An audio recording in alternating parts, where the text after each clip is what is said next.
Thank you, Mr. President. Well, I rise today to bid farewell to a good friend, a great confidant, and a strong leader, my Chief of Staff of over 18 years, Joel Brubaker. I'm joined in the gallery by many folks who have worked with him, who know him, and who love him just as I do. Joel started with me in the year 2005, when I was just entering my third term in the U.S. House. His experience of working with Bill Schuster and Bob Walker, both Pennsylvania representatives from Joel's home state of Pennsylvania, prepared him well to head up a growing and aggressive congressional office from West Virginia. Joel's path to Capitol Hill started in Lancaster, PA. He was born there and raised by his mother, Eleanor. I haven't had the chance to meet Eleanor yet, but from what Joel has told me, she's a strong and independent woman. Joel is also the youngest of 4 boys. And my husband and I have always said that no matter what the problem is, big or small, Joel handles it exactly like the youngest of 4 boys would, calmly for the most part, and like it's no big deal. After graduating from high school, Joel went to Gettysburg College and later picked up an MBA at American University. His talents as a legislative director for then Congressman Schuster led me to realize that those very same talents were perfect for our office, to help us make decisions, to hire people, and you know what? The results speak for themselves. Last week, we had a gathering of well-wishers to send Joel off. The room was full of folks, from hockey players to former employees to coworkers to friends from West Virginia, to neighbors and family, including my very own family, because our families are very much together. It was great to see so many individuals from all walks of life gathered in one place to wish Joel a good send-off from a place that he truly loves. Speaking of things that Joel truly loves, he has quite a few favorites in his life. First of all, Katrina, his wife of many years, who was one of my favorites too, and their 2 terrific children, Kat and Heath. Believe it or not, I remember Kat and Heath's births and their birthdays. And Kat was a page here a couple years ago, and we loved it. In fact, Katrina was 6 months pregnant with Kat when I interviewed Joel for the job of Chief of Staff. And now Kat is going to be away for her freshman year at Ole Miss. Ice hockey is another one of Joel's favorite things.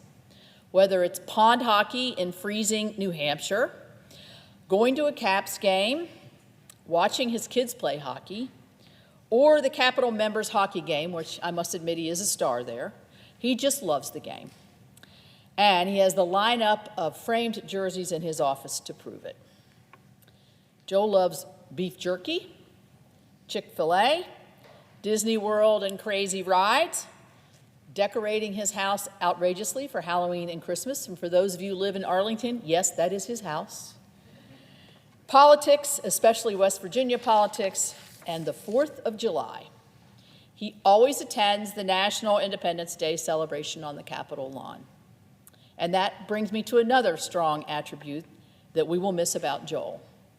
Joel loves this country and our traditional American values.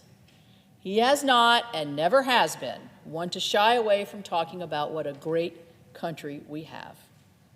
And he's grateful. He's grateful for that. Joel has a great sense of integrity, and he is always careful, very careful, to make sure that we are all working within the boundaries of our office, and for me especially, my oath of office.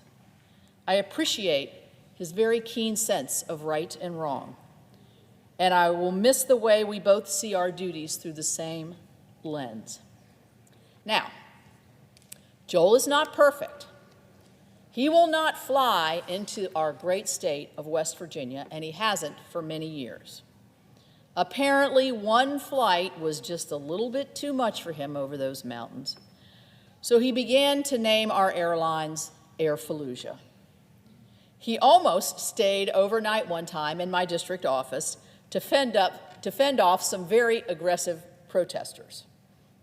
And he is known to have a camping style cot that is very unique that he used in our campaign office once upon a time.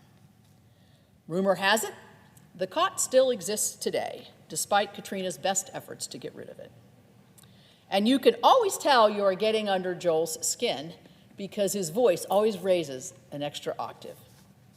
Apparently, Joel and I had 3 disagreements over 18 years.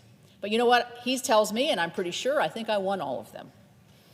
Joel's sense of humor has carried us through tough times, hard campaigns, long days and nights, missed vacations, and challenges associated with larger and larger responsibilities.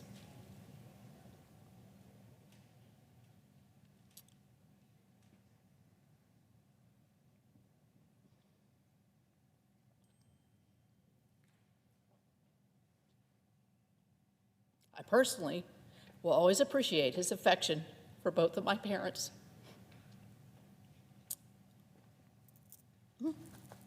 And his compassion for the difficulties of watching them decline. Our whole family will miss Joel because we really are parts of each other's families. Joel has an enormous affection for West Virginia. He is a mountaineer and holds the same sense of pride in our foundations and aspirations as if he had been there his whole life. Wow. As I have often said in my speeches, and I will say to him, the country roads of West Virginia will always welcome you home, Joel. Good luck. We will miss you. You'll always be a big part of my life and our lives. 18 years is a long time, but it's all been great. Thanks.